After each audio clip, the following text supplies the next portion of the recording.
Gobyerno ng Pilipinas. Sige, patayo nyo na yung Paksilika. Payag na ako. Basta ang kapalit, bigay nyo sa akin lahat ng Got Mami at Morena sa Cubao Expo. ang alamat ng Pogi! Lesson number 16. Ang sagot ba sa world peace ay ang Cubao Expo? Okay mga kambal, ngayon nagtatanong kayo, Cubao Expo at world peace? Anong connect? Wait lang, let me explain sa inyo. Ganito kasi yan. So tayo mga kambal, iba-iba tayong tao. Iba't iba tayo ng mga gusto. Gagawin nating example. Ang sabi ni Kambal na Rob, Kambal, gumawa ka naman tungkol sa got girl. So sa mga got na babae, diba? Meron din naman si Kambal na Jel. Sabi niya, Kambal, meron na ba yung para sa mga morena bodies? Yung mga morena na babae? At syempre, ang last two natin, si Kambal na ako po si Heart XO. Sabi niya, Kambal, yung mga babae na may kulay yung buhok, ang dami niyong gusto.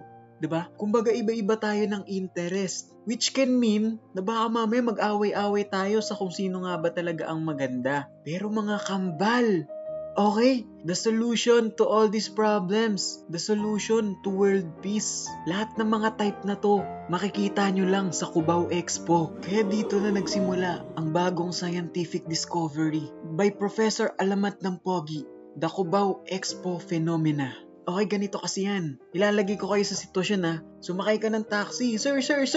Sa ano lang po ako? Sa Cubao Expo. Ngayon, ikaw papunta ka na sa Cubao Expo. Tapos sabi ng driver mo, Sir, andito na po tayo. Tapos syempre, bibigyan mo ng barya. Thank you po kuya, hinatid niyo ako sa Cubao Expo. Tol, pagbukas mo ng pinto, unang tapak mo, tingin ka sa kaliwa. My God, mami. Tumingin ka sa kanan, may morena. Tumingin ka sa gitna, may mistisa, may chinita, may mga academic achiever, may mga tisay, may girl, boy, bakla, tomboy, butiki, boy! Puta ka na! Di ko lang alam kung di ka pa mabusog. 'Di ba? Napaka-magical place ng Cubao Expo. Pumunta ka lang dito, lahat ng gusto mo makikita mo. Di mo na kailangan pumunta ng Makati para sa mga mestisa. Di mo na kailangan pumunta ng Binondo para sa mga chinita. Dito lang sa Cubao Expo, lahat meron na. Ito na talaga ang solusyon para sa world peace. Bibigyan ko kayo ng example Sabi ng kambal natin na si Ripples, Kambal, wala ba diyang mga binibini na Bisaya? So Bisaya, ano ba ang first na pumapasok sa isip nyo pag nakarinig kayo ng Bisaya? Tagalog versus Bisaya. Ngayon tol, totoo ang sinasabi ko. Lahat ng klase ng tao nasa Cubao Expo, mapabisaya man o mapatagalog. Ngayon ganito ang senaryo. May Tagalog, pupunta siya sa Cubao Expo. May Bisaya, pupunta sa Cubao Expo. Nagkatinginan ng dalawa. Hoy Bisaya, ba't ka nandito? Hoy Tagalog, bakit ka nandito? Nandito ka rin para manghunting ng babae? Bang!